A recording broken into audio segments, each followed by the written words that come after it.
Mon fils. Mon fils.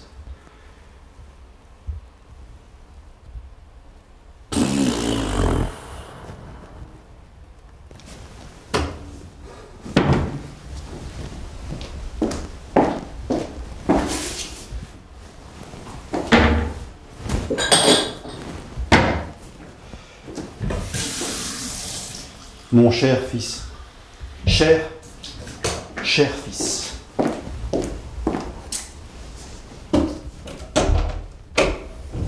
Mon cher fils.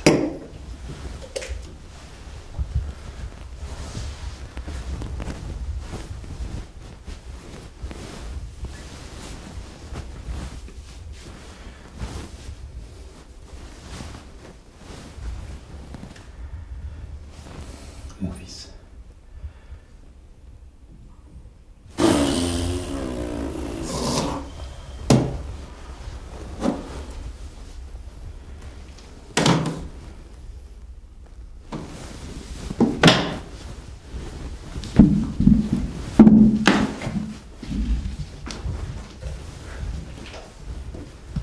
Chers mariés et chers mariés, et vous tous, ma famille, les amis de la famille, les amis, etc. Blablabla.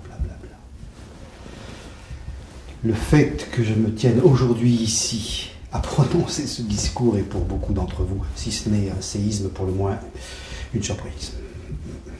Beaucoup d'eau a coulé dans le Gange.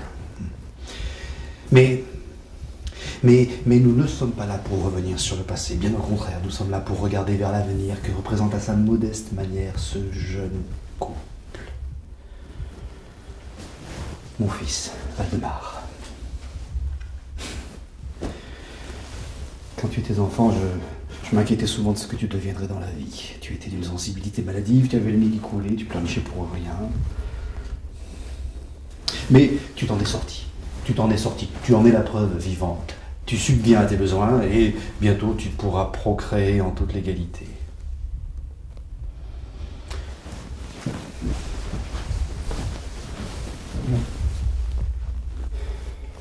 Génétiquement parlant, tu aurais pu devenir mathématicien. Comme l'oncle de la femme de mon grand-père, le célèbre Rolf Noren, candidat au prix Nobel en 1934.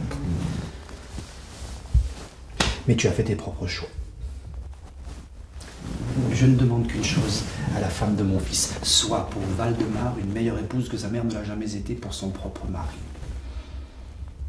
Aussi, chère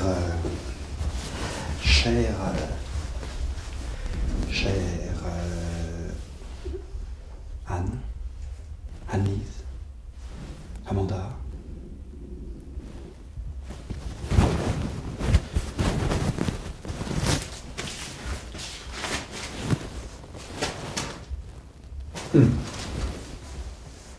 Annika. Cher marié, je te donne ce conseil de la part de quelqu'un qui a beaucoup souffert sur le champ de bataille de la vie. Smile. C'est sans doute cette différence de caractère entre Tina et moi qui aura été la cause première de notre divorce. La mélodie de ma vie, ce n'est pas de me complaire dans la haine, de ressasser des vieilles rancœurs et de remuer la merde. C'est smile.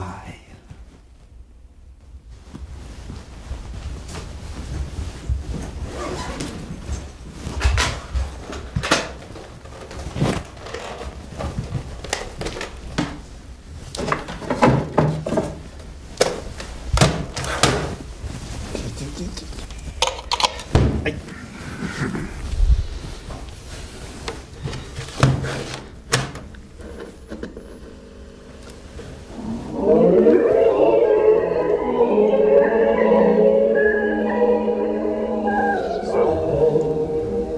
Though your heart is aching, smile even though it's breaking. When there are clouds in the sky, you'll get by. If you smile through your fear and sorrow, smile and maybe tomorrow you'll see the sun come shining through for you.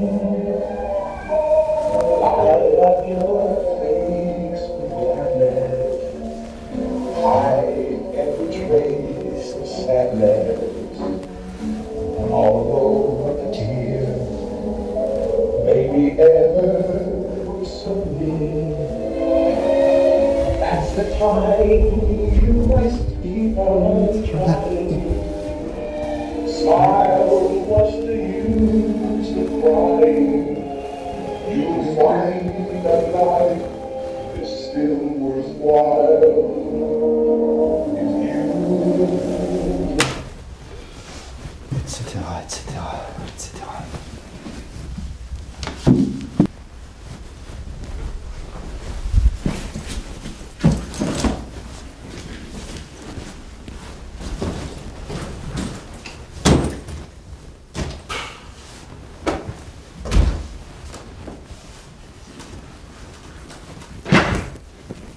Personnellement, par exemple, ça m'est égal de ne pas avoir été invité à ce mariage. Je suis venu quand même et je suis venu serein, prêt à serrer chaque main de bonne volonté qui me sera tendue sans arrière-pensée.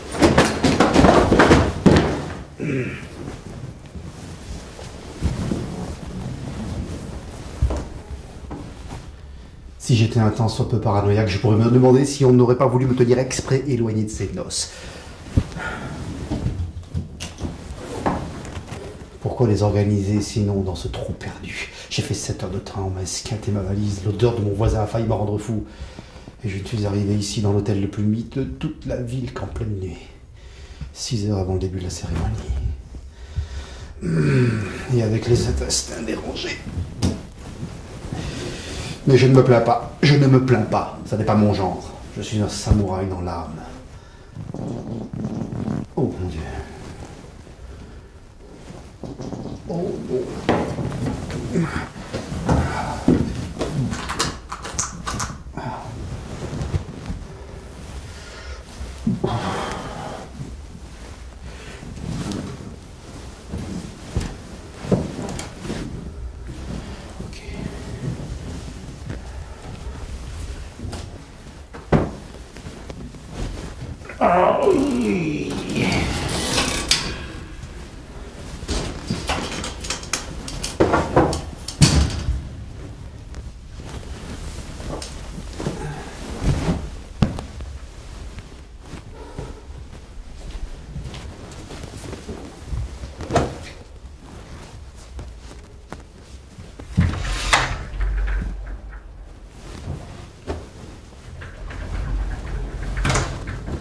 Valdemar, la dernière fois que je vous ai vu, toi et tes frères, tu avais 5 ans.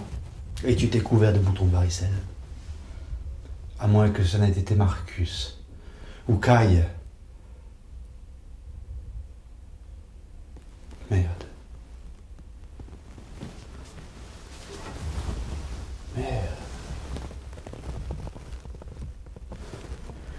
Quoi qu'il en soit, ça fait un moment qu'on ne s'est pas vu. En écrivant ce discours, je ne savais même pas comment serait l'homme que j'aurais devant moi. Petit, gros, grand ou svelte. Ton portrait de la taille d'un timbre-poste sur Facebook ne m'a absolument rien appris. Si ce n'est, Dieu merci, que tu n'avais en tout cas pas l'air d'avoir hérité du cou épais, des poches sous les yeux et des genoux cagneux de la famille de paysans de ta mère. Et maintenant que tu es là devant moi, je vois que tu es...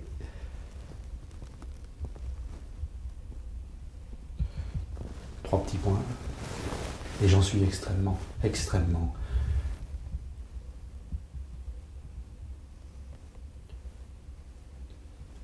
Trois petits points. 3 petits points.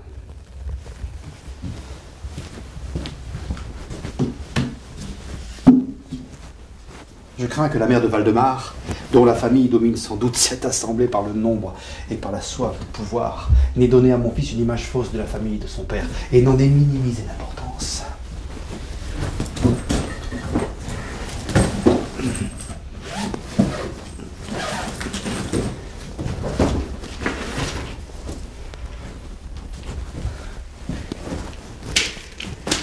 Nous, les Borberg, avons toujours été, contrairement à la plupart, là où il fallait être. J'ai amené à ce mariage quelques objets qui parleront d'eux-mêmes. Ce sifflet est lié à un siège extrêmement intéressant au cours duquel le roi de Suède s'est fait tuer d'un tir par ses propres troupes dans le dos, alors qu'il l'utilisait pour appeler au secours après être tombé de cheval, comme ceci.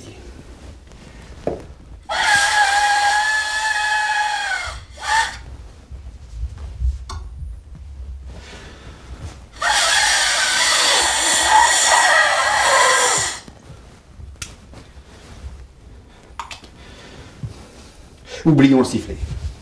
Je veux dire, l'essentiel, c'est qu'à cette époque, la famille de ta mère n'existait même pas. Ceux qui se gargarisent avec leurs entreprises et leurs succès éphémères dans le domaine des affaires, etc., devraient se rappeler que la chance tourne dans ce monde. Vous avez ici une lance dont le bois est à l'origine de la gloire des Borberg. Mon ancêtre Fridtjof faisait partie de l'armée de 1000 fantassins qui, par une nuit d'hiver, a traversé la mer Baltique gelée pour grimper sur une colline et y attendre l'attaque de la cavalerie russe. Il faisait un froid de loup. Les soldats ont été obligés de briser leurs lances et d'en faire du feu pour ne pas mourir frigorifiés. Seul Borberg s'est accroché à la sienne.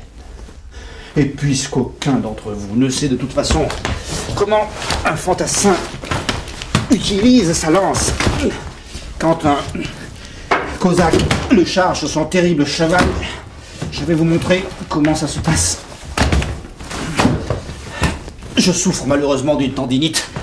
Je pratique le kayak en conditions extrêmes et je suis en meilleure forme à 47 ans que tous les trentenaires de ma connaissance. Nous autres, Borberg, sommes toujours présents sur la carte et pas en train de rêvasser sur le passé. Comme l'a dit le général Barclay de Tolly, chargez!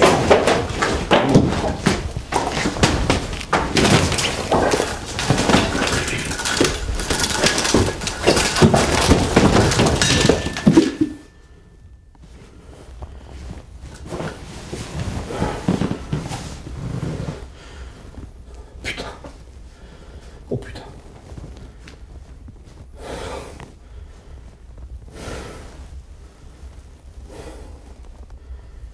À dire vrai, franchement, si je pouvais tout recommencer depuis le début, je ne me marierais pas et je ne ferais pas d'enfant.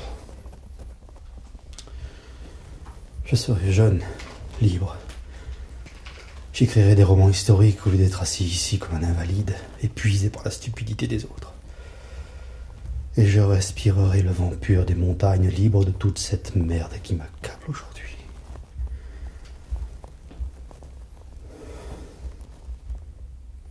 Mais ce qui est fait est fait.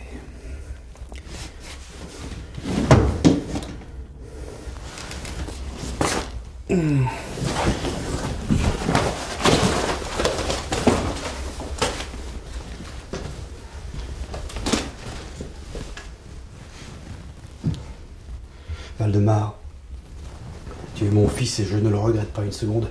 Et réciproquement, quoi que tu fasses, je suis ton père. Vous pouvez me crier dessus, vous pouvez me jeter dehors, vous pouvez lâcher les chiens loups à mes trousses.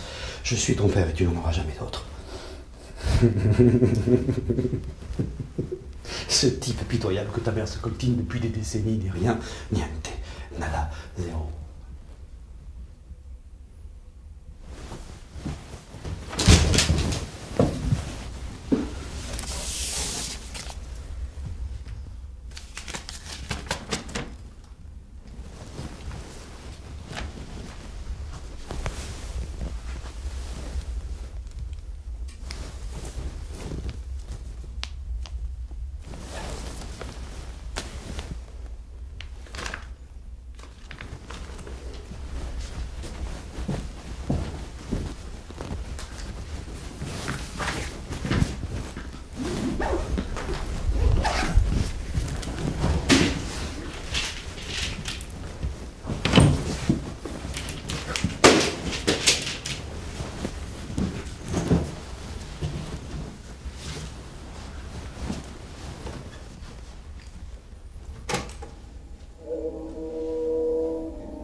Cher jeune marié, procréé et smile, bordel. Smile. Soyez heureux.